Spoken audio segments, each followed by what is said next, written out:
In this video, we're just going to demonstrate StatCrunch of how we can get the same numbers that we had up here, as well as just talking through reading the output. Mainly done as a separate video so you can access it very easily without having to watch everything else that you see up there. So first, let's actually talk about just reading the output. You'll see a lot of the numbers down here that we had up here as well. So first you see that the sample difference, this first little box is giving me that sample mean difference, that y bar sub d. That standard error is matching the math that we labeled up here as our standard error. That's that standard deviation over the square root of n. So this is that SD over the square root of n down there.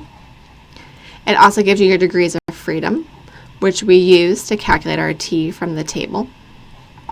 And then notice it gives you that L limit and U limit. So that's just the actual intervals. So we have the 0.4828, which is about 0.483 if you round that way, and then 0.9042 or 0.904. So it's also just giving you the interval itself as this last piece. Now, how did we actually get those values? Well, first I'm going to kind of scan quickly here to the very end of the note packet, because that's where you'll actually see the StatCrunch directions that we'll go through. And I'm actually going to demonstrate it both ways. So we're going to use both having the data loaded as well as the summary information so that you can see how it's similar but how it's different. So first, I've already loaded the data set into StatCrunch, so I'm going to follow all the A options. So remember, here was that data and my values that I had before. So we're going to go to Stat T Statistics Paired. Okay. Then, as it says here, tell it where the data is. Well, my one is in the large bowl and the other one is in the medium bowl. That's my order of subtractions. That's why I put the large in first and the medium in second. We're going to choose between a hypothesis test, which we're going to be doing later. We have not done that yet. And then a confidence interval, which we need the level of confidence for the problem. So in our example, the confidence level was 95%. So I'm going to leave this as 0.95, but I of course could change it as needed. So now if I hit compute, I should get our interval. So here is the output, labeled a little bit differently in a few more decimal places than I gave you in the note handout. But see, there's that difference, large bowl minus medium bowl, and all of those values. Now, as I mentioned, we're also going to do it with the other summary so that you can see it that way.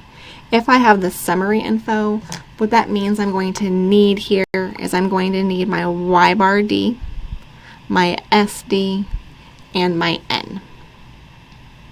So if I just have those numbers, that's what I'm going to do for summary information.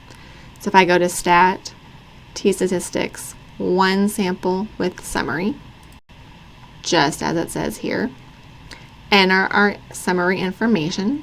So our sample mean difference was that 0.6935. Our standard deviation of the differences was 0.5744, and our sample size was 31. Again, we're doing a confidence interval, and I'm doing it as 0.95, so that 95% confidence. So if I hit compute, you'll notice we'll get similar values, not exactly the same, because here the values were rounded that I put in for the summary information versus here they had the actual data. So that's why they're not quite exactly the same, but are similar enough for that.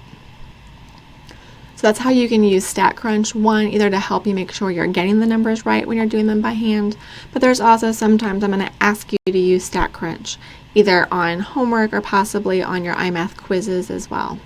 So then you can make sure that you're getting the right values without having to do all the math behind it.